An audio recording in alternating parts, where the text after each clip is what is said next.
Hi, everyone. Welcome to another episode of Second Act Actors. I'm your host, Dr. Janet McMorty, and I was and still am a medical doctor trying to simultaneously pursue a career in acting. It's Love, Loss, and What I Wore week. I'm so excited. I have 4 incredible episodes coming at you this week, celebrating the 4 incredible women that I got to share a stage with in the Mariposa Arts Theater production of Love, Loss, and What I Wore.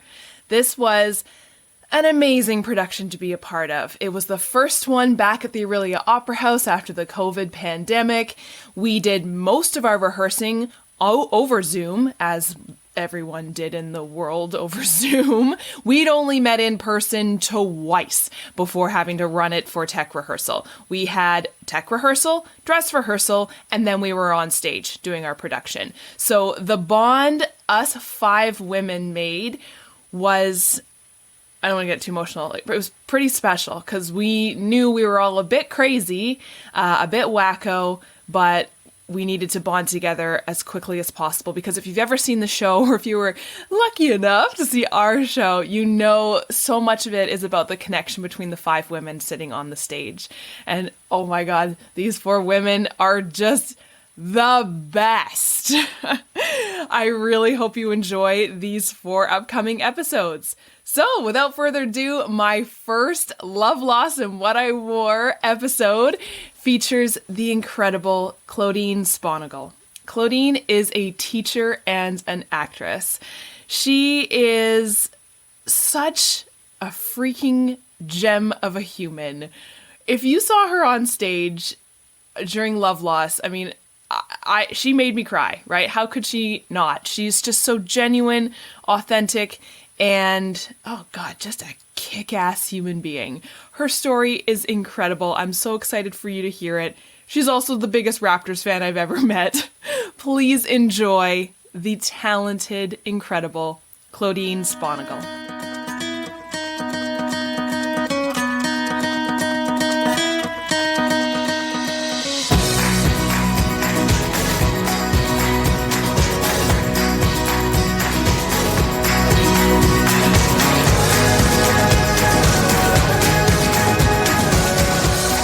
These people that I've met through this, I have never seen their legs before, right? For me, they exist from here to here. Just this little, yeah. Yep, nipple line up.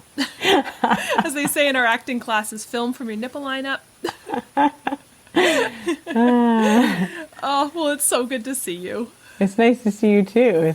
I hope we can all see each other in person again soon, but. Oh, I hope so too. That was such a riot being part of that show with you and the rest of the girls. Yeah, and that's what I mean. Like that little bit of time that we had at the end where we actually got to be together, it was like a crash course in getting to know each other. And I think for that limited amount of time, we really connected a lot in such a short period of time, which I think that's one of the neat joys of, doing theater or acting, is that you see people in a really, I don't know, like raw sort of way, I think, too. Lots of emotions and yeah. Yeah, I think it's something I've had conversations with people in this, like doing this, about how emotional restraint is the word that another doctor actor has used, where in most careers, it's not rewarded or advantageous to really show emotion. We all feel emotion day to day, but it's not, you're not supposed to show it. In medicine, that's 100% the case. Where in acting, it's rewarded and seen as, vulnerable and wonderful. You have to show this to the audience, this emotion. So it's hard to flip from those two, like from the mindset of don't show your real emotions to you need to show your full emotions. And I can imagine your job as a teacher is very similar to that. Yeah, in some ways, for sure. I think it depends on who you're dealing with in teaching. Definitely when you're dealing with parents. And then with parents, if you're dealing with something like a difficult situation, right? Like a child's behavior, or if a child has learning difficulties, because you have to share that information in a more of a clinical way, right? That these are just the facts and these are the things that we can do to try to help your child, or but you can't get caught up in the emotion of, if parents are upset or whatever. And then I found over the years that I've been teaching, the longer I teach, the easier that becomes. But of course, that's the same in any profession. But I think, and with students, when you're dealing with, if they're upset with another student or something like that, then you have to, try to stay balanced and level-headed. But when you're dealing with things to do with connecting with kids, then I definitely think it's beneficial to show some emotion, not like crazy highs and lows, but for them to see that you're this real person that cares for them, that understands. And when you share stories, personal stories, you can just see that the kids are like, they're so connected to you, and they're more invested because you've shared personal stories with them, and it means a lot more to them than just somebody who just walks in, does what they got to do, and goes home. So there's kind of like a little bit of a balance, but for sure it's not the same as acting, where you have to become those characters, and all of that emotion, the more you can share, the more people connect to that character. So yeah. Yeah, I know when I was a kid, I used to see my teachers as like gods, right? Like they were just these incredible, I loved school. I loved everything about it. And my teachers, I had great teachers growing up. And yeah, I think about the ones who really made an impact on me were the ones that kind of broke that, like the Wizard of Oz, the man behind the curtain, right? You get to see past the like god like status we as kids put on grown-ups. You're like, oh, real people with real emotions, and it's okay for me to feel that because they're doing it. They're feeling it too. Yeah, 100%. So tell me about how you got into acting. Well, I mean, if I go way back, I started acting class, like I took drama in high school. And it just always felt like, I don't know, it just was like I would come alive when I got to perform and interact with other people. And so there was always something that I just kind of felt like I wanted to be a part of that. When I was quite a bit younger, I used to do dance.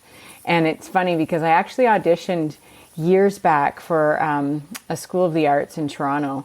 And I had auditioned, I think I was in 7th grade, and I auditioned in dance. And you had to choreograph your own dance, bring the music, do the whole performance. And when I performed it, they, spoke to me after, the adjudicators, the teachers, and they said that, I did a great job, but that they felt that my performance was very theatrical and would I consider auditioning for theater. And at the time, I was so young that my heart was a little broken, right? Like I thought, I wanted to be a dancer. And so I didn't audition for the theater part of the school, and I just went to regular high school after that, regular like elementary and high school. And looking back on it, I think, wow, they saw something in me then that I didn't see in myself yet. And it wasn't until I went to high school, and you have to take art classes. So I took visual arts and I took drama, and drama I just came alive. And so throughout high school and then into university, I was involved with community theater pretty much back then, one play after the other, just whatever I could soak up. And then during the time when my children were little, I hadn't done a play in years until we just did this play together. And there was always something missing in me. And I remember when I was finished high school, there was a part of me that wanted to pursue acting, but I've always been a very cautious person and a little bit afraid of new and scary kind of things. And I remember thinking, like, did I have what it takes to audition one thing after another? And, I know you would know this too with your acting experience. There's lots of no's. You hear lots and lots of no's. And I wasn't prepared to experience that. And then the other part of me, also in high school, I had done a co-op experience in an elementary school, and I loved that too. And I thought, wow, I really enjoy connecting with these kids. So there was those two things that I enjoyed, and I knew for me that the teaching thing seemed like more secure and safer. And so there's little bits of me sometimes that has thought, I wonder what if, but I think that's why I've continued to stay involved with community theater over the years, because it just, again, as someone who acts as well, that feeling of it's just like, it's pure bliss, and it doesn't feel like work. When you're going out to do something, it's like, or for me anyway, that's what it feels like. It's like, I can't wait to get there to do another performance or to rehearse, and the days that are long rehearsing don't feel long because you're just enjoying yourself. So yeah, that's my long answer. I got involved in high school. My mother-in-law calls me long-winded. I understand why. So you went to teacher's college, and now you're a teacher. Yeah. What brought you to auditioning for the show that we were in? Like, what kind of kick-started this reignition? I think over the years I've been thinking about it. Like, I dream sometimes. I'll have a dream that I'm on stage and I've forgotten all the lines to play, and like nothing comes out of my mouth.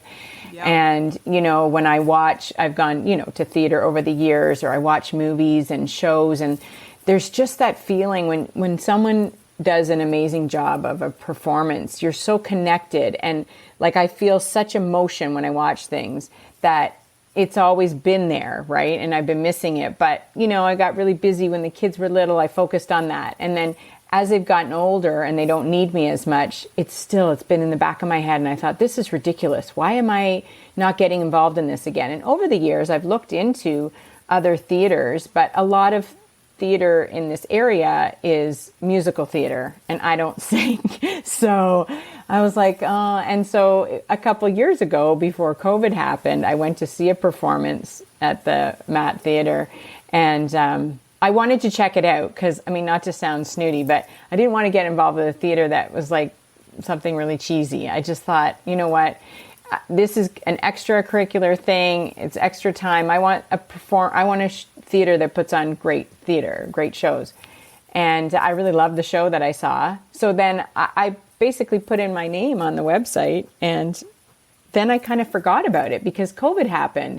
And then when they sent out these audition email, I was like, oh my gosh. And it sounded like such perfection. I was like, I haven't done theater in so long. This is all women. It's such a great play. It's got all these little bits. I thought, I got to try it. And I was so scared and nervous because I hadn't done it in so long. So I only told my kids and my husband because I really didn't want to put it out there into the universe yet that I had done this. And there was a part of me that thought, they say, if you want to do something, you should tell people, write it down, make it your goal. And I get that. But for me at that time, it was like, I just want to do this for myself right now. And of course, I told my kids and my husband because, they were going to see me on Zoom auditioning. But I didn't want to tell anyone else yet. And I knew I would tell everybody in the end because I wear my heart on my sleeve. So there's no way I could have hidden it. If I hadn't gotten a part, I would have been like, I auditioned for something, but I didn't, but I knew that if it wasn't meant to be, it wouldn't happen. And so I'm so glad that I did, because I did something that was scary. So it was great for me. It was great to show my children that, you know what, sometimes you need to do stuff that's scary. And if it's worthwhile, it should be a little bit scary sometimes, because those things are worth trying to strive for. So yeah, so it was always there, but it was just maybe not the right time, I guess. And then I got to meet you and all the other women. So this was meant to be. That sounds so cheesy, but yeah, sure, but things like that happen for a reason. They truly do. Otherwise, we wouldn't say it was meant to be so often, right? Like, yeah, I agree. Did you feel, and this is like no pressure if you didn't feel it, but did you feel that feeling of like when you're on stage again, like, oh, here we go, this is amazing? 100%. 100%. Like I was saying to my husband when I would leave each night to go to rehearse towards the end there when we were actually in the theater, I was just like, I was running to the car. Like I couldn't wait to get out, right? And I hadn't felt that way in a long time about something. So yeah, it was pretty incredible.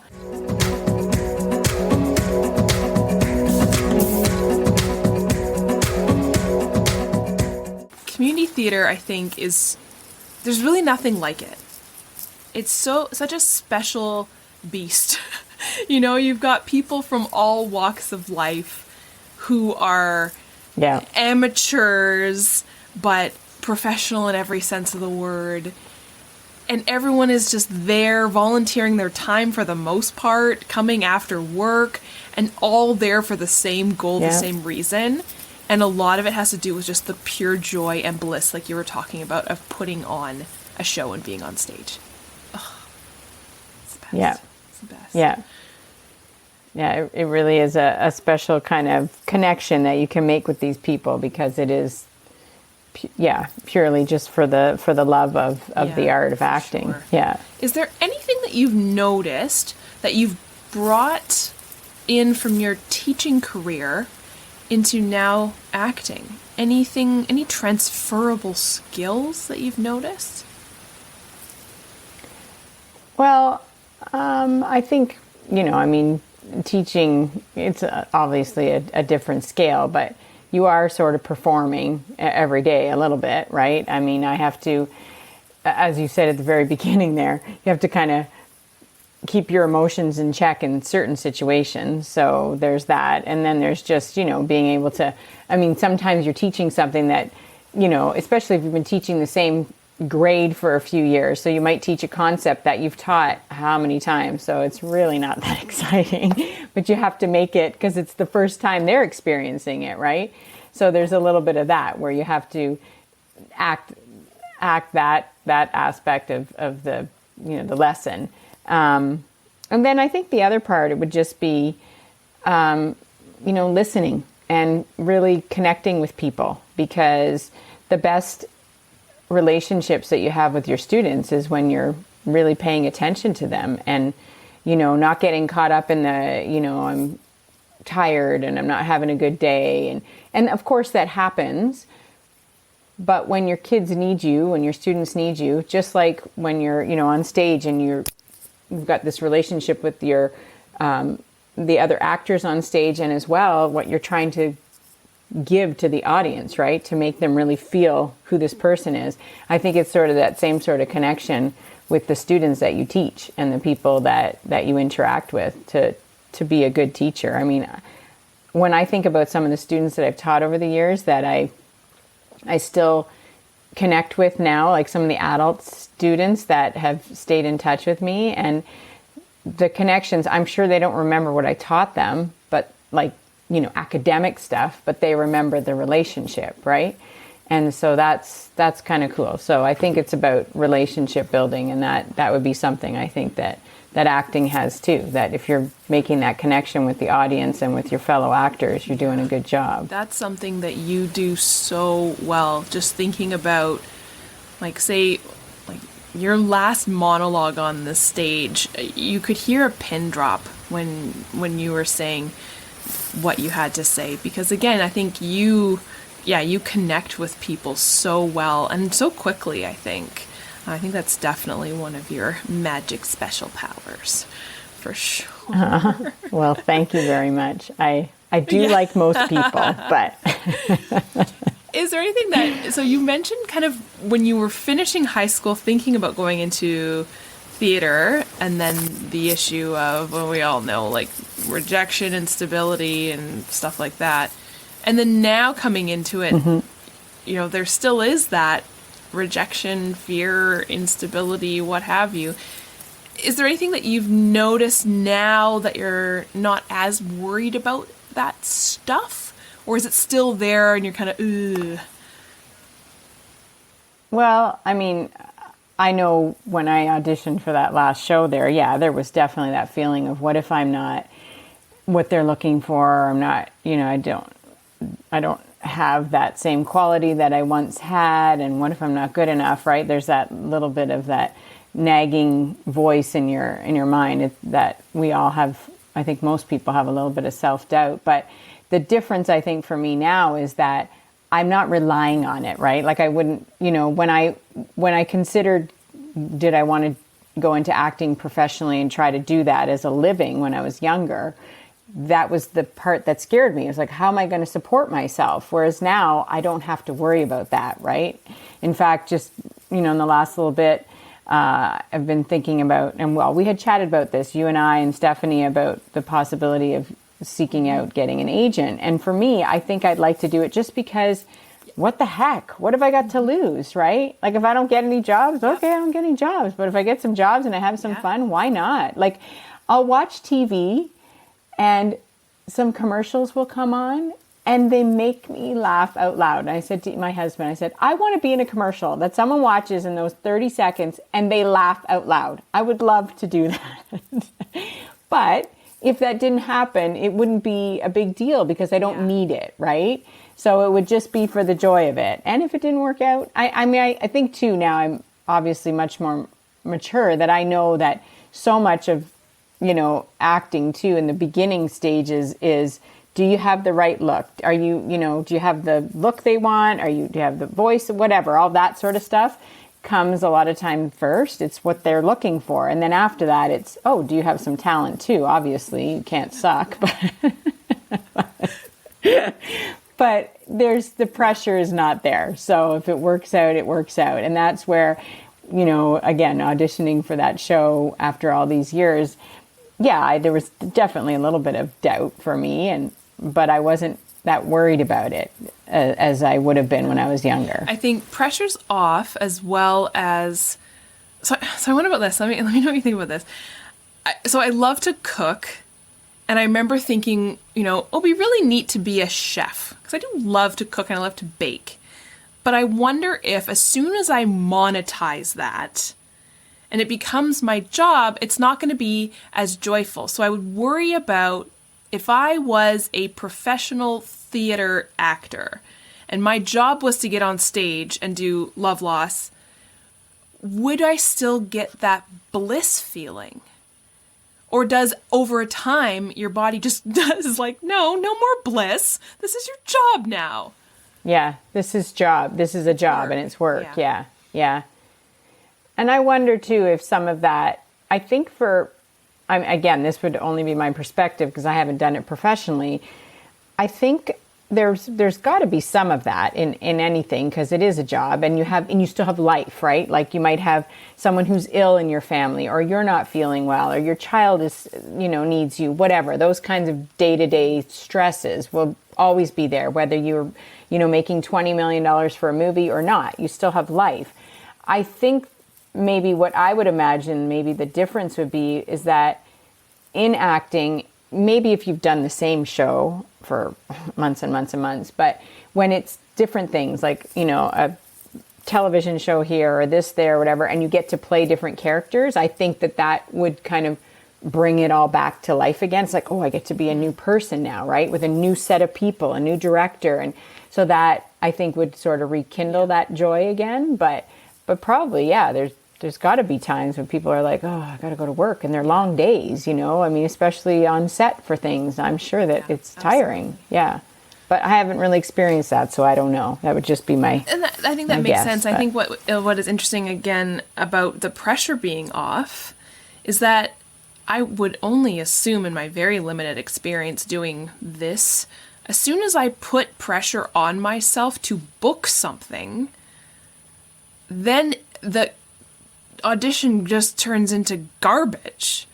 And so to have the pressure not be there at all, I think that's just takes the whole weight off kind of your shoulders. And I know for people who are the pros, they have the pressure, but they know how to just take it off, right? Take it off for the moment. But yeah, I think there's something very genuine and authentic when there isn't that pressure there and you're just doing it for the pure joy of it. Yeah. Mm-hmm. Absolutely. Coming back into theater now, has anything surprised you? Well, I think for one, how easily I could remember lines again. I'm telling you, when I said I had dreams, like I'm not just talking one or two. Like I, on a regular basis, would have these dreams that, oh my gosh. And I remember saying, you know how dreams can feel so real. And I remember saying to my husband, like, what if I can't remember lines again? Because like I'm 49 years old. There are things I can't remember. I'll be like, I don't know. Did I do that yesterday? I don't know. But the lines just came. And so I don't know what that was, if it's muscle memory or just, you know, I was inhabiting that space of that person. And so the line came because I knew the story I was trying to tell. In that show, it was a little different because of course we had all those little snippets. Those ones were harder. But yeah, that surprised me that it came back as easily as it did. And I think just, I don't know, just being on the stage again, I wasn't sure. I thought, am I going to love it as much as I once did? Because it had been so many years. And I definitely did. So I guess I wasn't surprised. I just wasn't sure. Like, how am I going to feel about this again? And it was awesome. So awesome. I think the recurring nightmare of having forgotten your lines on stage is so common. It has to be. I've had that. I had a recurring nightmare for years and years and years. I think I still do every so often, years and years after graduating school, of showing up, sitting down at an exam and not having studied the material. And I remember telling my therapist, and she was like, yeah, so everyone has that. You're not unique. Okay, so then you feel normal, right? Yeah. I'm normal. Like, okay, I'm normal.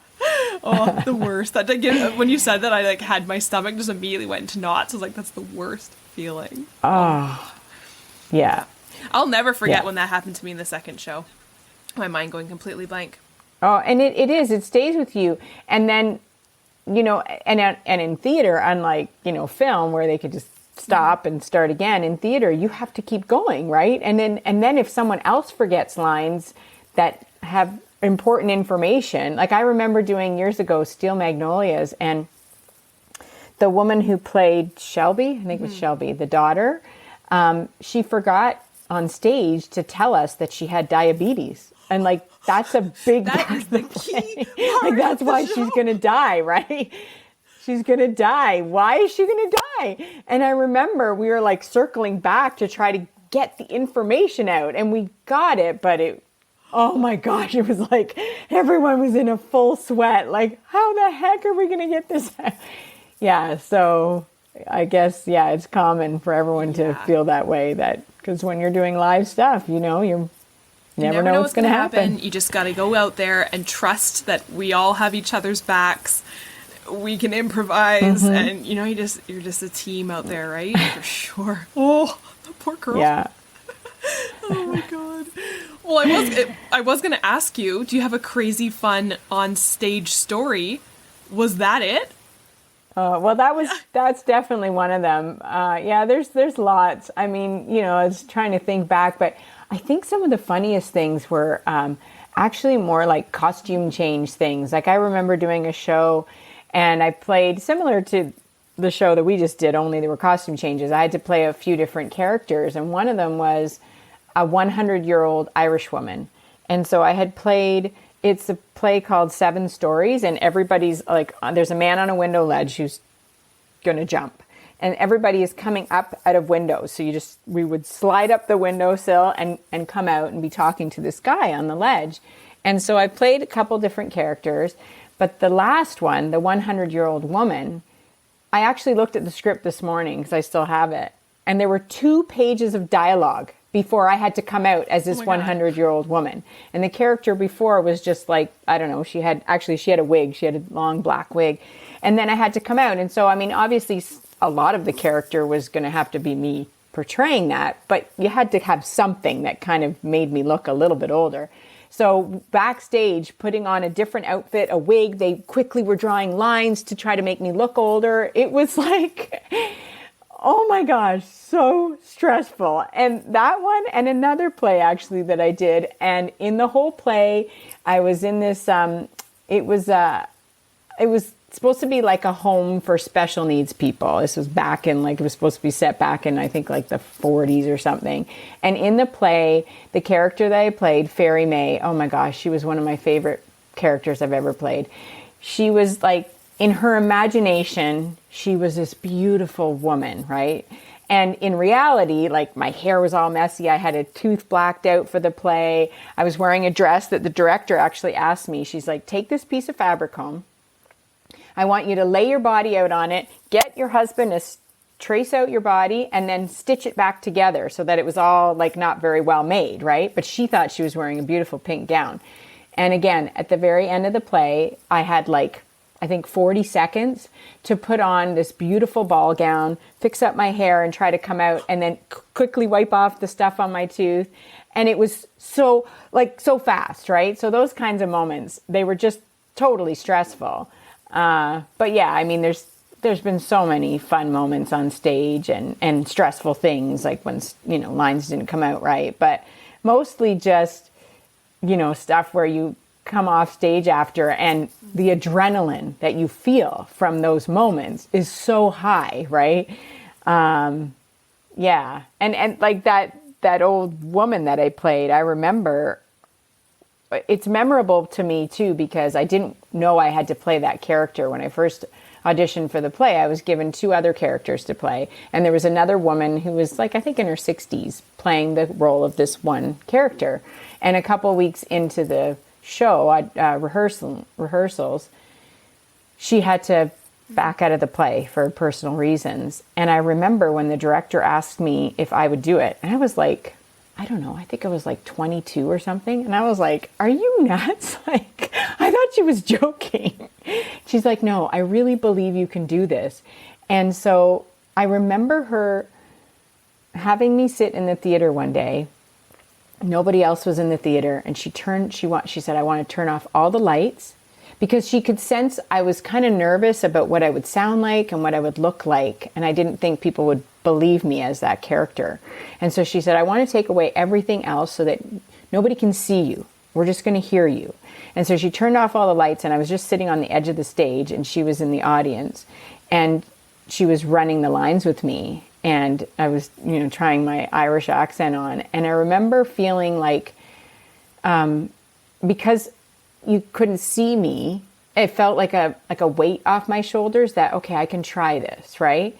And as it turned out, that was one of my favorite roles. I remember my mother-in-law came to see the play, and she knew that I was playing a couple different characters, but she didn't know about this one. And when the play was over, after, you know, you come out back from backstage, and she was like, oh, it was so wonderful, whatever. And she's like, who played that old lady? Who was that? It was like the best compliment I could have had, because she's like, she was so good. And I was like, oh my gosh, because I was so nervous about being that person. And when she didn't even know that it was me, I was like, that was it. That was the best. So it was a really awesome feeling, you know, to be able to do something like that and have people believe it. It's just, yeah, it's awesome. Pretty cool. So, yeah. Do you have any advice for anyone who's interested in getting back into theater, or has always thought about it in the back of their mind like you did? I don't know. I mean, I guess everybody's situation is so different, right? But I think if someone isn't getting involved in it because, you know, they can't, because of, you know, financial reasons or hours of a job or children, I get that. But if someone's reasons are not doing it because they're afraid, or they're wondering like, oh, what if, you know, I think from this experience this last time, I would say, you know, don't do that to yourself, because you just don't ever know. And you might then down the road be like, I wonder if I had done that, right? And life is just so short. Again, another cliche saying, but to not try, right? And why not? If you can, again, if all those other factors aren't there, why not? Because if it's something that you want to try, you've either never done it, or again, you want to get into it and you haven't done it in a while. It's just so, it feels so good, you know? And even if you try for something and you didn't make it, you tried, right? I mean, how many things in life do we not do because we're afraid to try them? And it's just, yeah, I'd say just go for it. Love it. What did your family and kids think after your show? Because that was the first time they'd ever seen you, right? They loved it. I mean, you know, it was different, especially for my son, right? Because he's 15. He was Talked like, about a oh, lot of lady man. things. And I had told him, yeah, and I had warned him. I had said, like, ordinarily this would not be the kind of play I would take you to, but because your mother's on stage. But they were really surprised, right? Like, they didn't know what to expect because they'd never seen it. They'd heard me tell stories about all the theater I had done in the past, but they'd never seen it. So they were kind of looking at me like, oh, wow, that's our mom, right? So it felt really good. And my husband, who had seen me in lots of theater before, he was really happy. I mean, he was just happy to see me having so much fun again. And he was so supportive about, yeah, like, go do this, right? And I think it was, felt really proud to bring our kids to see their mom doing this thing that he knew I could do, but they had no idea. So I think there was, a real sense of pride for him to share that with them. So yeah, it was pretty cool. And I think for me as well, the biggest part was just showing them that I went out and did something that I was scared to do, because they're teenagers and they have like their whole lives ahead of them. I want them to know that there's going to be things that you're nervous about, but it shouldn't stop you from at least trying. So I was most happy about that for them. Yeah. Sorry, I'm so corny. I didn't know I was going to be so corny. And I remember the night when they were there, and it was just, yeah, it's just so special. I think because a lot of us, you know, we don't have kids or we didn't have like much, like, it's just, and so I think it's so unique to have like your husband having seen this part of you, but then your kids who are so integral to your life not knowing this part of you. I just think, yeah. I remember, I'm kind of relating to, I remember seeing my dad doing something similar when I was in my early 20s and just being like, yeah, I think it's very similar, and I'm going to go all the way back to what we were talking about at the beginning, where your teachers are these gods, right? Same with your parents, right? You kind of think of them in one way, and when they kind of break that curtain down like the Wizard of Oz, you're like, oh my God, who is this person? I like this person. It's so cool. Yeah, they have this other side of them. Is there anything that you are looking forward to on this family day long weekend? And it's actually sunny outside. I think right now, because all of this, you know, the restrictions are slowly easing up, I'm looking forward to being able to live a little bit more and not feel so nervous about everything. I know I'm speaking to a doctor here, so I'm not like, oh, I'm going off without my mask on. I haven't lost my mind. Someone asked me the other day, my Pilates instructor, she said to us, now, when they take masks away, do you think that you'll go like into big public spaces without them? And all of us were like, I don't think we're comfortable with that yet. And for me in teaching, I think because I work so closely with kids, I don't think I will. And I've gotten so used to wearing it that it's like, whatever, right? I can do my job with it on still, right? But yeah, I think just being able to, you know, live again a little bit. And then for me, I think now that I've kind of dipped my feet back into this acting pool, I think I'm looking forward to continuing to pursue that and not let so much time pass again, because I just, you know, I saw how much it meant to me and how much I enjoyed it. I don't want to wait so much the next time. I'd like to do that sooner.